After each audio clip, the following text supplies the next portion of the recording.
Hello, hello, hello. I'm back. I'm back from shooting my trailer.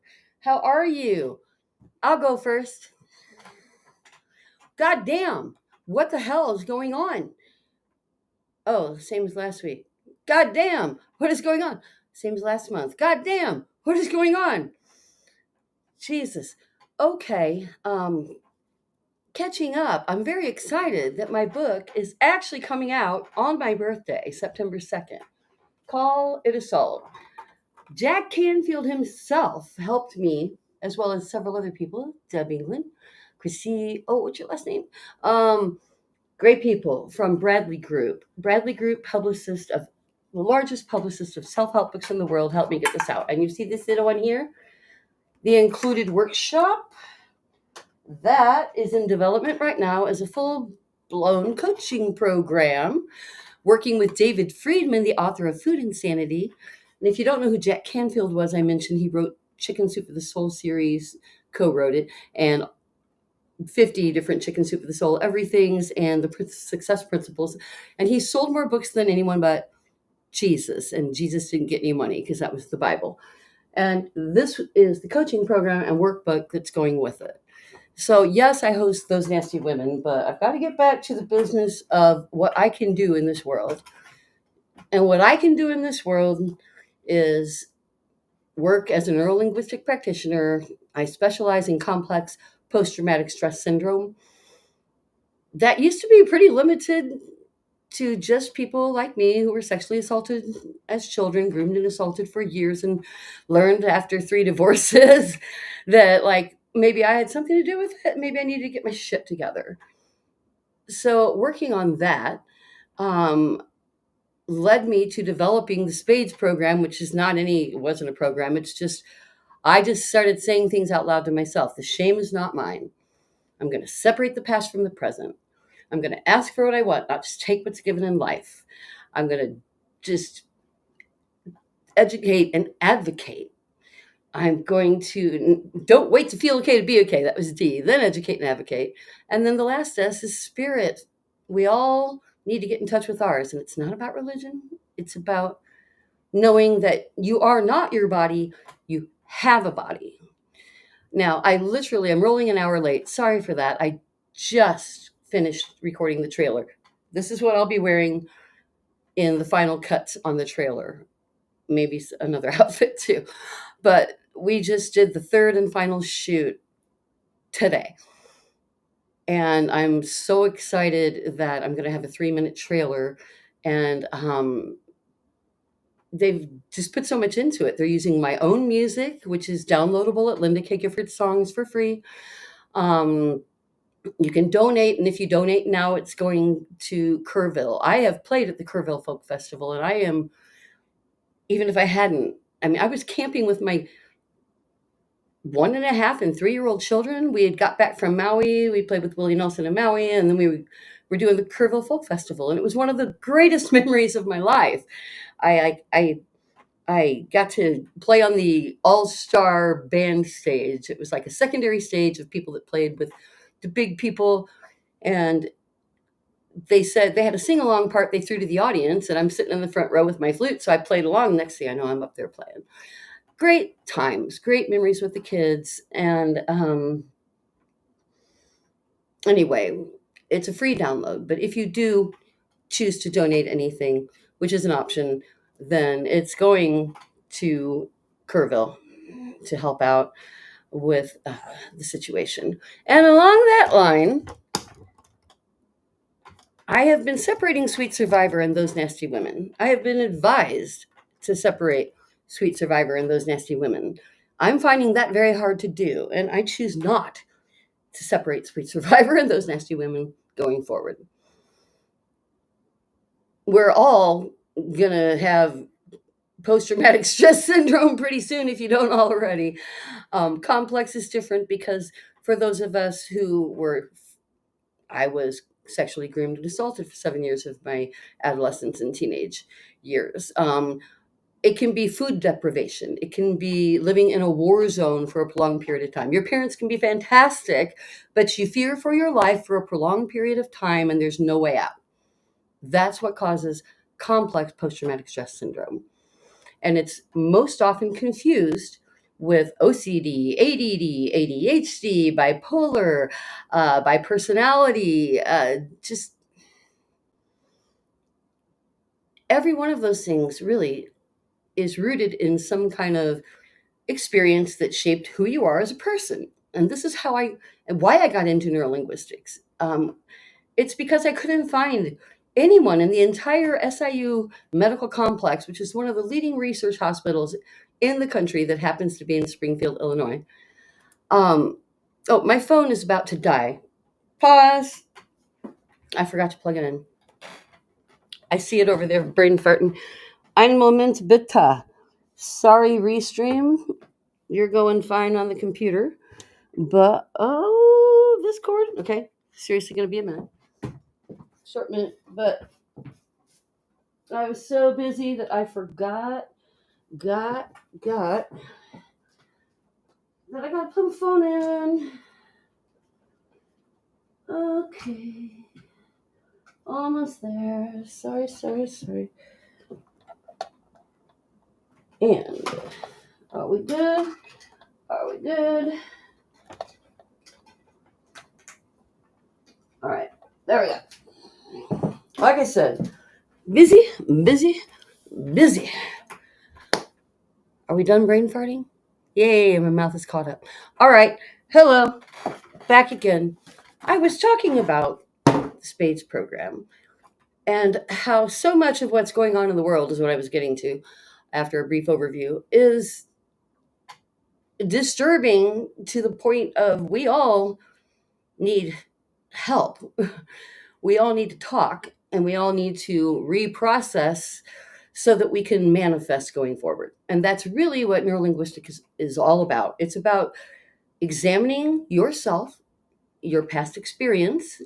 It involves cognitive behavioral therapy, EMDR. There's all kinds of ways to get there. But all that NLP does is kind of centralize that and make you look at your past and be able to think about it, put it in this spot in your brain now that can process and understand what's going on. And if you do that, suddenly, not all the time, most of the time you can be a grown-up. The second letter, wrong thing, in SPADES, the P, it's second to the shame is not yours first. P is second because separating the past from the present is a constant thing. It's the thing we talk about the most. It's the thing that we will do the most. And it's the thing that you have to get most body aware of to accomplish. Taking drugs deadens your body.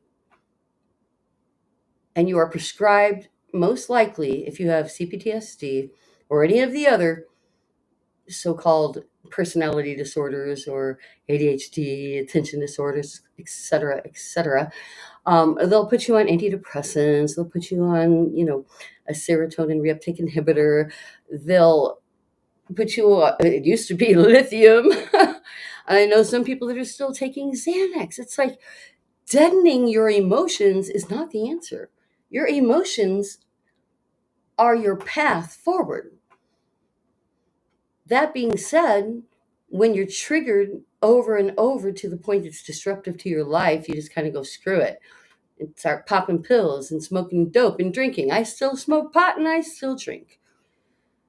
But to moderation and not ever if I'm upset. When you are upset, it's not the time. And I'm going to get real straight up serious here.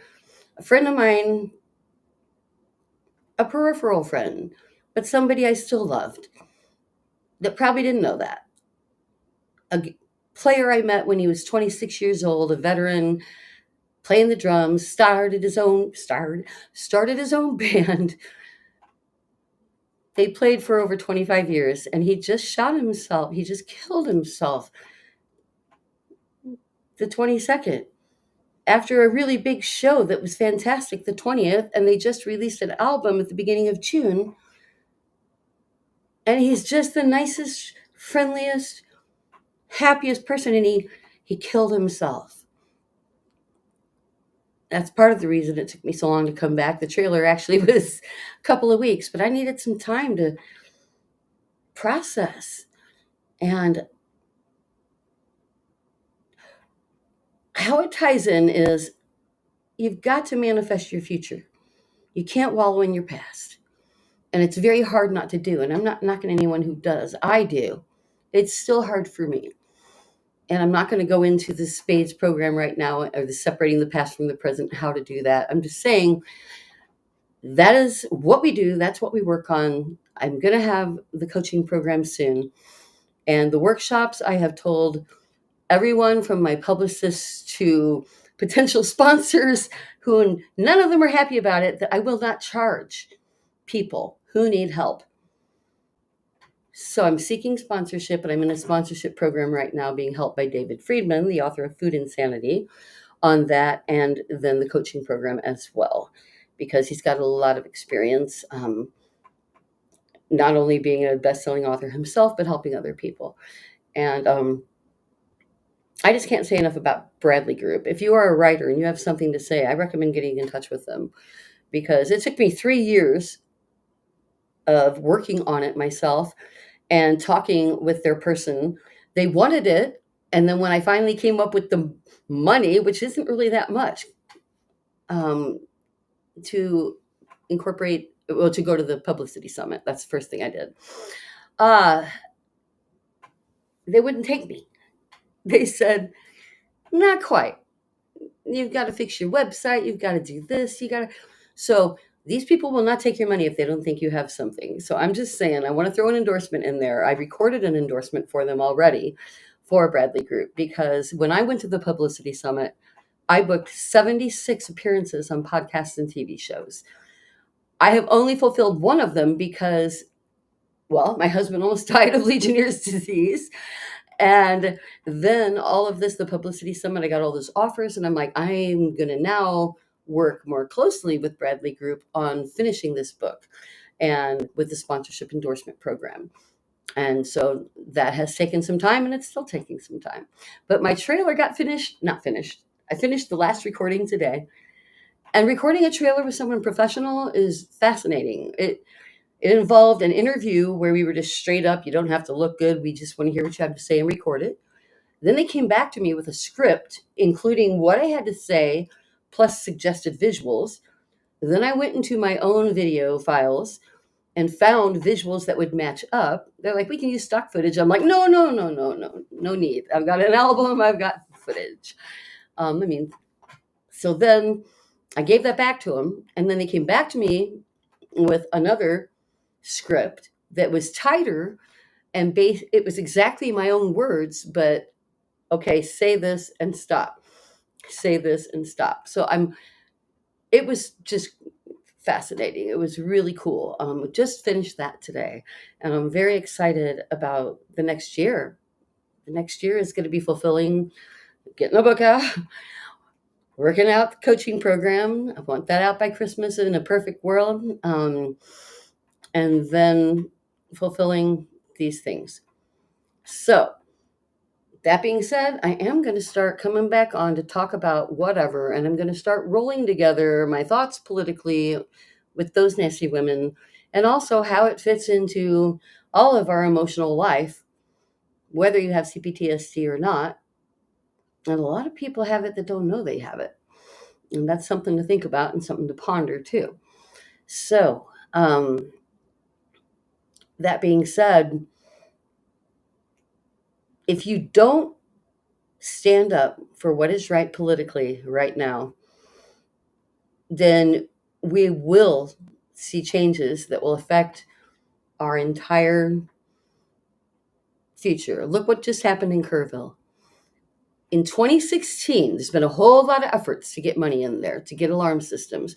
But in 2016, President Obama approved $100 million. $100 million FEMA money to Texas, just for the purpose of, stated, providing updated systems, websites, coordinators at every possible place, someone at every campsite that's got this instant ability, sirens, the whole bit. And if anyone says you can't hear a siren when you're inside, that's bullshit. We all live in cities with sirens, probably in America, most of us. I'm in Kansas City, and there's no, like, I have to hold my ears inside when the siren goes off. Sirens go a long way, but that $100 million didn't get spent. Well, you know what? I'm betting it got spent all right. But by who? And why don't they have a warning system? So back to the top, there's a whole lot of things to talk about politically, but I think you guys are already up on all of that. So let's just start worrying about how to both survive it and move forward. So in moving forward, here's a thought. So Elon Musk, I'm saying a little too little, a little too late. The America Party, if he had done this before the election and hadn't had tens of thousands of federal workers fired and thrown into chaos, every major institution that provides services to us, if he had done this before then, we might have been all like, yeah. So on X, which I just reopened just to see what he's saying, I got off of it a while back, but I'm like, I'm going to see what he's saying. And the America Party, yes, 43% of people, he says 80, but actual polls say 43% of people, on average, averaging the polls, would like a third party. But everyone's scared to vote for it. But that is not the same as saying we want to vote for you, Elon. Not after what you just did to us. Not after what you just did to our institutions, to our Department of Education, to FEMA. And I'm not saying that FEMA's holding back on Texas. I'm not. I think that what the government Trump likes to do is hand whoever he wants the money he wants to hand them. If FEMA is just for everybody and not controlled by Trump himself, then anybody, even blue states, will get help. But you can be damn sure if this happened, it happened in a blue state, that Trump wouldn't be sending that money. So that's the thing about FEMA. It's not that the government and Trump world isn't sending all they can in right now. It's that the control of that being centralized on whether I like you or not does not bode well for the future. He just threatened is it Brazilian? Brazil, that he's going to give them 50% tariffs if they don't lay off prosecuting dude he likes. I can't remember everybody's name, Salazar or whatever. This is has turned our entire government into just a puppet theater. And, whoever's dancing the best for the master is going to get cared for, and the other ones are just puppets in the theater. So all we can do is get out the vote, is change the hearts of people, is stop shouting, fuck you, fuck Trump at rallies. I don't like people using obscenities around children. And I was brought to rallies as a child by my parents. And it's one of the things that shaped me, riding on my parents' shoulders. And people were mad and they were shouting, but I don't remember, they were, but I don't remember them blatantly just shouting obscenities. So if we want to be taken seriously, maybe stop shouting obscenities. And that goes for each one of us personally. If you want to be taken seriously, heal yourself. I can't do it for you. I've said before, no preacher, no teacher, no parent, no guardian angel can do that. Healing starts with awareness. Awareness starts with, I want to do something differently in my life. I want to feel differently. And when you seek from the outside, they call you. That's when they start calling you bipolar and stuff. Bipolar clearly comes from children who are trying to make, usually it's when their parents don't like each other much, but are pretending, and the parents develop an intimate relationship with the child, or none, depending on the situation, and the child is feeling like, I have to please this person, I have to please that person, and you become bipolar, as they call it, and then they drug you so you can never have a good relationship because you don't feel things properly, including sexuality, which we talk deeply about and will in another day. But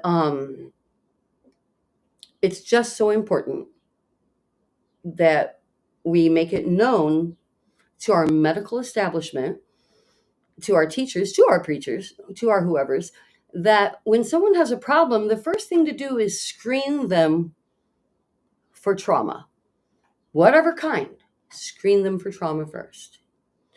Because in doing so, you give a person the opportunity to learn that what happened to them was bad, how it shaped them, and the opportunity to go forward making a good life for themselves by making better choices, by making good choices for themselves, by teaching them to be selfish when they've lived in a world where they feel like they've been selflessly giving to everybody to the point that now they're selfishly needy because nothing makes them happy because they're still just, I can't please you, I can't please you. It's like, you can't please anybody else until you please you. That's the A in spades. You have to ask for what you want. Don't just take what's given in life. There's a lot of great people that will offer you all kinds of wonderful things that you don't want. You do you. You do what you want. You don't have to accept what your family says, what your religion says, and for God's sake, not an arranged marriage. As I said before, don't be traded for a cow. So much to unpack, but I would really appreciate it if you would support Sweet Survivor. If you're on TikTok and you open subscription, it literally says, don't do this, because they take like 40%. I have $1.99, that's all, subscription on Facebook at Linda K. Gifford, and I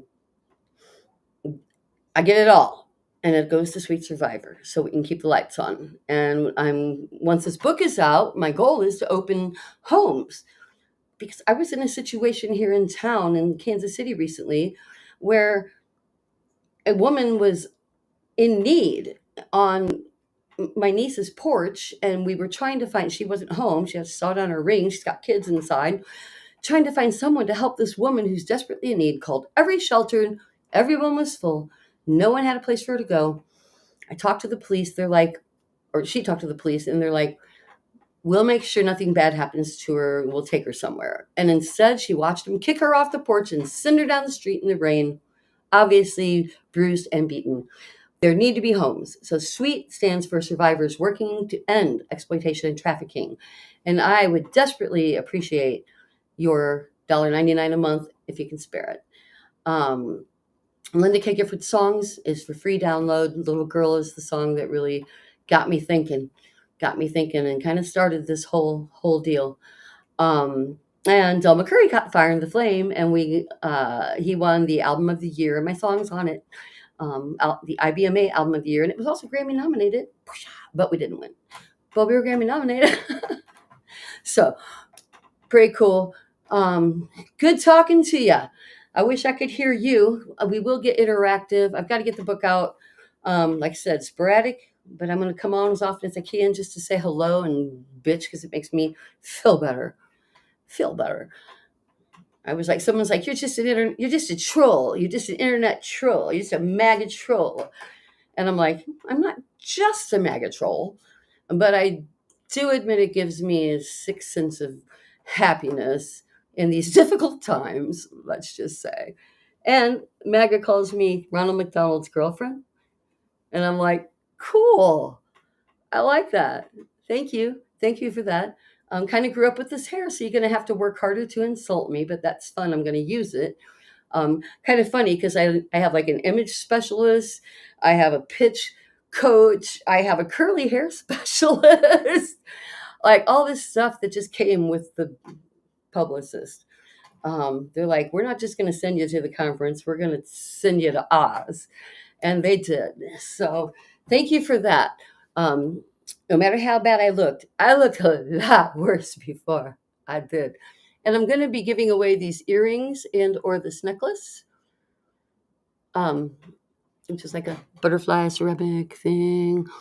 And my butterfly earrings, I bought more, and I have more coming because I tested them and I liked them so much that I bought a shit ton of them. I'm actually wearing a ring too, if you can see my ring. And anyway, the blue butterfly is the logo for Sweet Survivor. So you can see me in a lot of blue butterflies, and I'm going to be giving these away as prizes. So talk to you soon. Take care. Go get better.